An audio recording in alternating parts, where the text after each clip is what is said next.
Raz, dva, skúška. Toto je dokument o Žabovi, klapka. Dobrý deň, slečna. Ste účastníkom zájazdu Kastali a vyskytol sa tu istý moderátor, také tmavšej pleti, a chceli by sme sa opýtať, aký máte názor na istého Žaba? Žaba. Je vám sympatický, alebo je vám taký ako nie moc sympatický, alebo mecheche?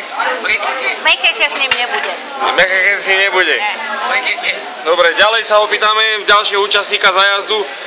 Pane, vy, že ste mali problémy s alkoholom v minulosti a chceli by sme sa opýtať, že čo si myslíte o istom Žabovi, ktorý sa tu predvádza?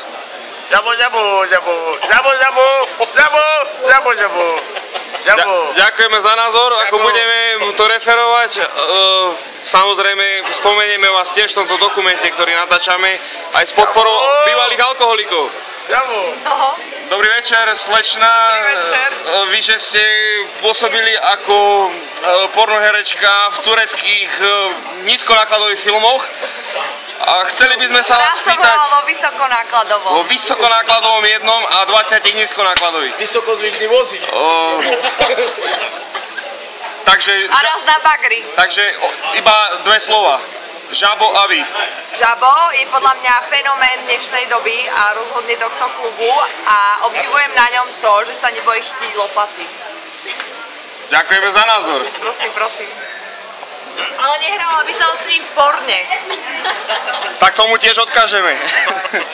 Gabika, tak vy ako tiež účastnička, ktorá sa k nám moc nepriznávate, lebo sme moc urážliví. Lebo malo pije. Ale malo pijem, teda piješ. Chceli by sme sa opýtať, čo vy a Žabo, čo bolo medzi vami, kedy to skončilo, kedy to začalo? No comment. Ja nepočúvam. No comment. Nepočúva. No comment. Dobre, aj to je názor. Lukáš, videli sme ťa so Žabom včera, prečerom. Čo ste spolu robili? A koľko to trvalo? My spolu nič nemáme.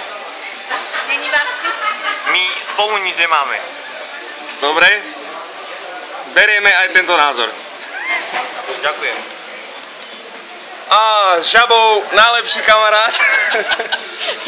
Spolu sa pusinkujú, robia spolu Hitlera. Mali niekoľko svojich vodcov. Žabo to je Žabo bol kokot. Aj Žabo sa zmenil. Žabo je pre mňa ako brat, ktorého som nikdy nemal.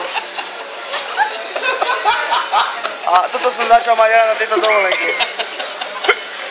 A preto vám to odporúčam.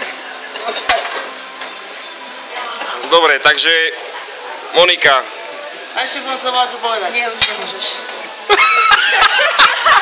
Aby sme nezabudli. Dobre, takže Monika. Žaba chceme aj na Slovensku. Aj slovenské dievčatá by mali spoznať Žaba. Takže zoberme ho domov. Žabo by podľa teba mal byť v každej rodine ako smeták napríklad. Napríklad na jeho ofina by sa na to hodila. Takže Žaba chceme aj na Slovensku.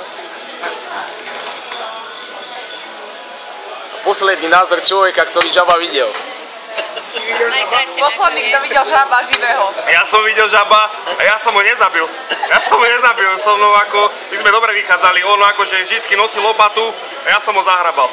Ale ja som ho nezabil, ja som ho iba zahrabal. To sme počuli niekoľko názorov. Na kamaráta, priateľa, druha, súdruha, manžela a ostatných idiotov. Tak čau.